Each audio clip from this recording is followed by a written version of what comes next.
So my question was what you are doing for families with special needs kids like the ones your mom taught. The dismantling of the Department of Education risks losing funding, and the same kids are also on Medicaid, which also looks in danger. Thanks very much for the question, and there's few things that we do that's more important than helping our kids with special needs.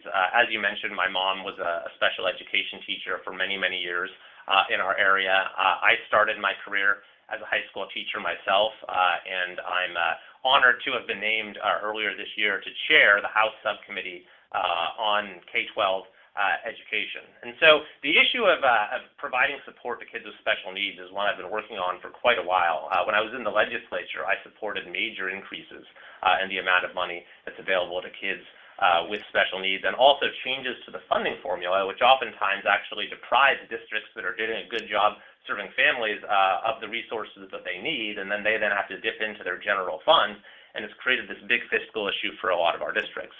Now, it is true that a good part of special education funding comes from the federal government under IDEA, or the Individual with Disabilities Education Act. And I am going to be very insistent that whatever reforms we make when it comes to education policy, we need to make sure that we are protecting those funds, and indeed, ideally, more of them will actually get to students at school sites where they're being assisted with their IEPs and being given the help that they need. So that's going to be what my focus is on in my leadership of that subcommittee, is making sure that that funding gets to the students where it's actually needed. Thanks for the question.